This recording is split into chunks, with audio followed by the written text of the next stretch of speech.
ভারতের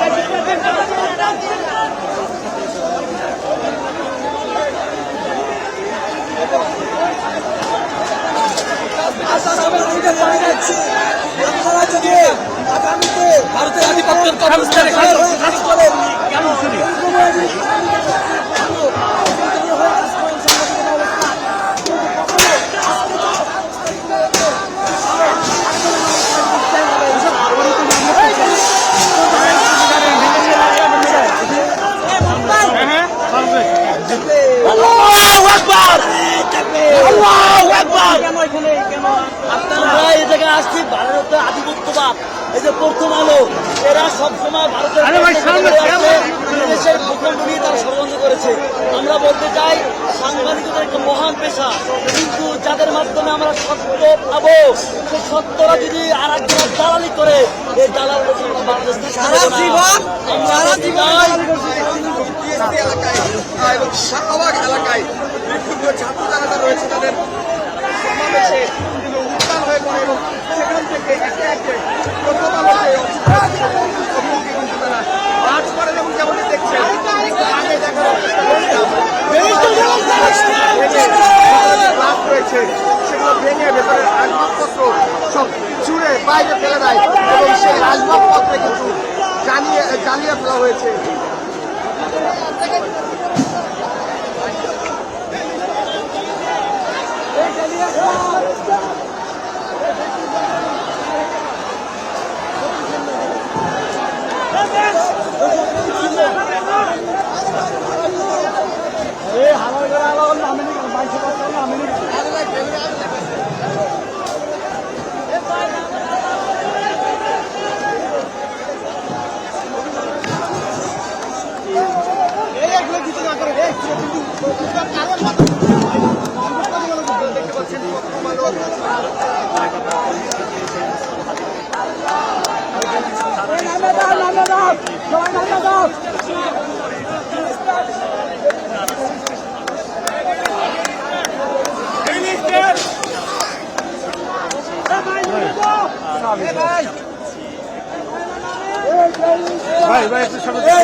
সবাই নাম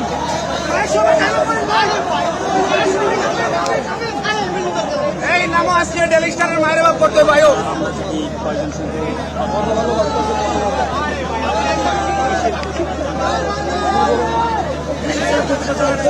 বাংলাদেশে শুধু কালেমার কথা চলবো। এখন আপনি জানেন যে শুক্রবার সুমান নামাজ পড়ার পর আমাদের হাতিবের উপরে হামলা হয়েছিল। কে হামলা করছে? সরকার, সুন্দরভাবে জান সরকার, কিন্তু সরকার তাদের গ্রেপ্তার করে নাই। আজকে সে হাতিবে আজকে ইন্তেকাল করছে। আর আমার প্রশ্ন হলো, আগে যখন হাসিনার বিরুদ্ধে তখন কোন পোস্ট বা কমেন্ট করা হতো, 1 ঘন্টার ভিতরে এই প্রশাসন তাদেরকে গ্রেপ্তার করতো। কিন্তু এখন ওই একই প্রশাসন থাকা সত্ত্বেও 1 সপ্তাহ পরে আজকে হাতে মারা গেছে। 1 সপ্তাহ পরে কেন ওই আসামিরা, ওই খুনিরা কেন এখনো গ্রেপ্তার হয় নাই? কেন কোথায় আছে? অবশ্যই আছে, অবশ্যই আছে। এটাই তো ভারতের রং। আমার ভাই হাজিরে হাজিরে গুলি করা হয়েছে। তারা এই সংবাদটাকে কিভাবে বিকৃতি করে প্রকাশ করছে আপনারা হয়তো তাদের পেজ বা এই ঘাটলে দেখতে পাবেন।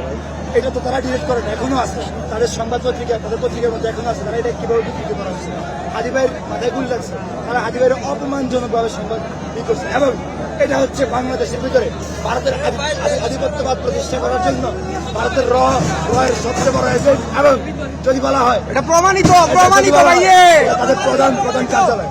এবং আমি আরো এক বিষয় বলতে চাই যে আজকে হাদি ভাই গুলিবিদ্ধ হয়েছে, এক সপ্তাহ মাথায় উনি মারা গেছে, এখনো কেন হাদি ভাই যে যারা গুলি করেছে সেই সন্ত্রাসী আমার ভাই কেন এখনো সেই শুটার এখনো সেই শুটাররা কেন বাইরে, এখন যারা কেন বাইরে? এবং বাংলাদেশের পুলিশ প্রশাসন, আইন প্রশাসন এতটাই কি দুর্বল? যেমনটি বলছেন যে প্রথম আলো শরীফ ওসমান হাদির যে সংবাদটি, সেই সংবাদটি সঠিকভাবে ট্রিটমেন্ট করেনি, সঠিকভাবে সেই সংবাদটি যেভাবে স্থান পাওয়ার দরকার, যেভাবে লেখা দরকার, সেভাবে প্রথম আলো সেই সংবাদটিকে উপস্থাপন করেনি। একই সঙ্গে প্রথম আলো ভারতের দালালি করছে, ভারতের পক্ষে কাজ করছে, এই অভিযোগ কিন্তু তারা এই জায়গাটা থেকে করছে। আমরা দেখছি প্রথম আলো থেকে বিভিন্ন আসবাবপত্র তারা ছুঁড়ে নিচে ফেলে দিয়েছেন। এবং তাদের যেই কথা, প্রথম আলো শরীফ ওসমান হাদিকে নিয়ে যেই প্রতিবেদনগুলো প্রকাশ করেছে, সেই প্রতিবেদনগুলো যথার্থ হয়নি, সঠিক ট্রিটমেন্ট সেই প্রতিবেদনগুলোতে দেওয়া হয়নি। প্রথম আলো ভারতের এজেন্ডা বাস্তবায়ন করছে, এই অভিযোগগুলোই তারা করছে।